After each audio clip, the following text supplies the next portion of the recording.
I thought I had retirement figured out. Not because I was rich, not because I was some investing genius. Actually, it was the opposite. A few years ago, I was sitting in my apartment at midnight eating cold pizza and staring at a spreadsheet that was supposed to make me feel safe. Instead, it made me feel sick. Because according to that spreadsheet, there was a very real chance I could do everything right and still run out of money. At first, I assumed I had made a mistake. I checked the numbers again, then again, then again. But the numbers weren't wrong. The problem was something else, and once I saw it, I couldn't stop thinking about it.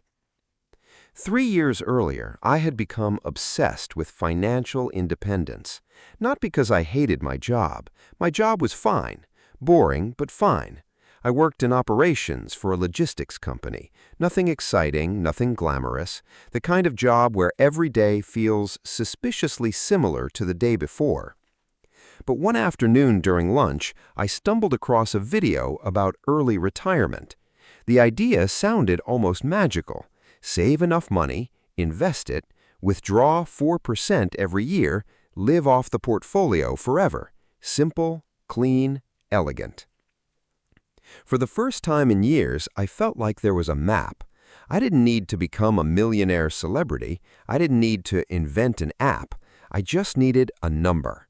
And once I reached that number, freedom was waiting on the other side. So I became obsessed. I tracked every expense, every coffee, every streaming subscription, every random Amazon purchase. I turned budgeting into a competitive sport. Friends were buying new cars, I was calculating withdrawal rates. Friends were posting vacation photos, I was updating spreadsheets. And honestly, it felt amazing. Every month my investment account grew. Every month I felt closer to escaping, closer to winning, closer to finally feeling secure. But then something strange happened. The closer I got to my goal, the more anxious I became. That wasn't supposed to happen. According to the plan, more money should have made me feel calmer. Instead, I found myself checking markets every morning before I even got out of bed. A bad market day could ruin my mood. A good market day could completely change it. My emotions were suddenly attached to numbers moving on a screen. I thought that was normal. I thought everyone pursuing financial independence felt that way. I was wrong. The real problem wasn't investing. The real problem was certainty. I wanted guarantees, and money doesn't like giving guarantees. One weekend, I decided to run retirement simulations. Nothing complicated, just different market conditions, different spending levels, different retirement ages. At first, the results looked reassuring. Most scenarios worked. Some worked incredibly well. But then I found a handful that didn't, and those few scenarios completely hijacked my brain. In those simulations, retirement started normally. The portfolio looked healthy. Withdrawals seemed reasonable. Everything appeared fine, until one bad sequence of market returns showed up early, then another, and suddenly a plan that looked bulletproof began falling apart. Not immediately, slowly, quietly, like a leak inside a wall. By the time the damage became visible, it was already too late. I remember sitting back in my chair and staring at the screen. The room felt unusually quiet, because for years I had focused on one question: how much money do I need? But now a different question appeared. What happens if life refuses to follow my spreadsheet? That question terrified me, because life has a habit of doing exactly that. A few weeks later, my friend Ryan accidentally made everything worse. We were having dinner when he mentioned his dad. His father had retired with what everyone considered plenty of money, a solid portfolio, careful planning, decades of saving. Then healthcare costs exploded. A few years later, his wife needed long-term care. Expenses changed, life changed, the original plan changed. Nothing catastrophic happened, but nothing happened according to schedule either. On the drive home, I couldn't stop thinking about it, because that's how most financial problems actually appear, not as dramatic disasters, not as movie scenes. They arrive disguised as normal life, a medical issue, helping family, inflation, job loss, unexpected opportunities, unexpected responsibilities, and suddenly the future version of you has to make decisions the current version never predicted. That's when everything changed for me. I stopped looking at retirement as a finish line and started looking at it like a living system. For years, I had imagined retirement as a frozen moment: reach the number, stop working, withdraw 4%, the end. But real life doesn't stay frozen. People change, needs change, goals change. The future isn't a photograph. It's a moving target. Once I realized that, I noticed something embarrassing. The flaw wasn't actually in the 4% rule. The flaw was in how I was using it. I had turned it into a promise, something it was never meant to be. I wanted certainty from a guideline. I wanted precision from an estimate.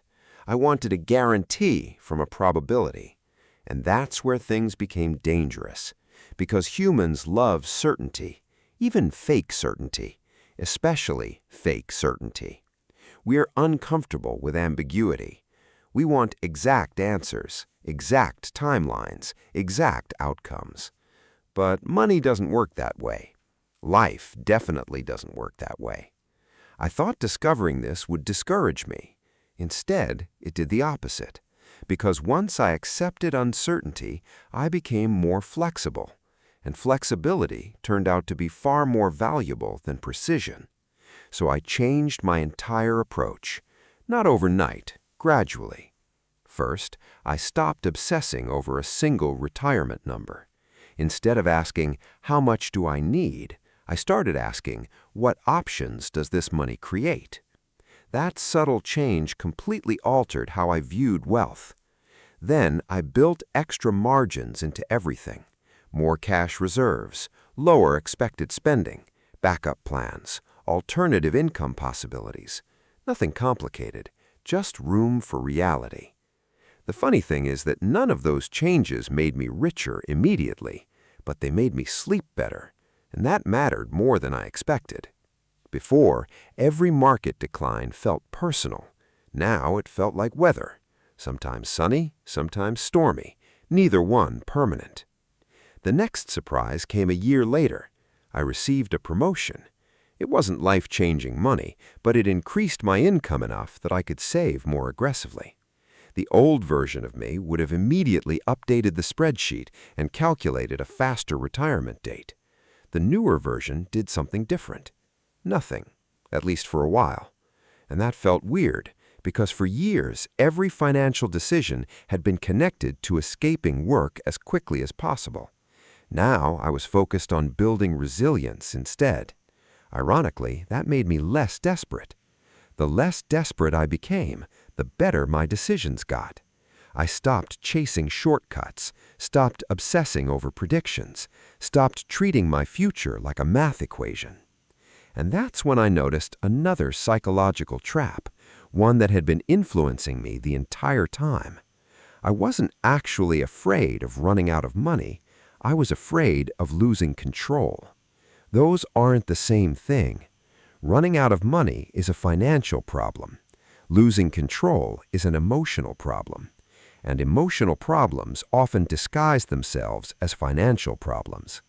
That realization hit me harder than any spreadsheet ever had, because so many of my decisions weren't driven by logic. They were driven by fear. Fear of uncertainty, fear of dependence, fear of making mistakes, fear of becoming trapped. The money wasn't the whole story. It never was. The real battle was happening inside my head. Once I understood that, the numbers became easier to manage. Not because they changed, because I changed.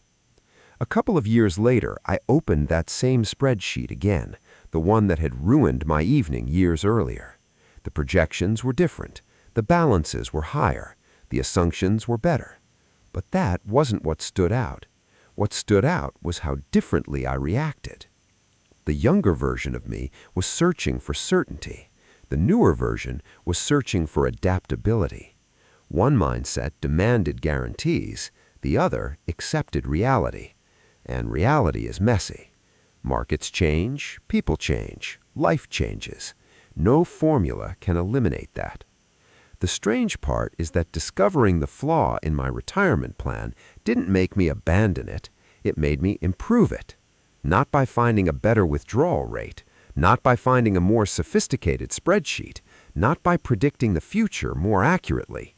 I fixed it by accepting that I couldn't predict the future accurately at all.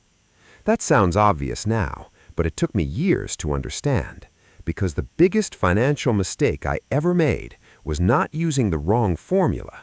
It was believing any formula could completely protect me from uncertainty. The future doesn't reward perfect predictions. It rewards people who can adapt when predictions fail. And when I finally understood that, retirement stopped feeling like a number on a spreadsheet. It started feeling like something much more valuable. Freedom. Not freedom from work, not freedom from responsibility. Freedom from needing the future to unfold exactly as planned. And that changed everything.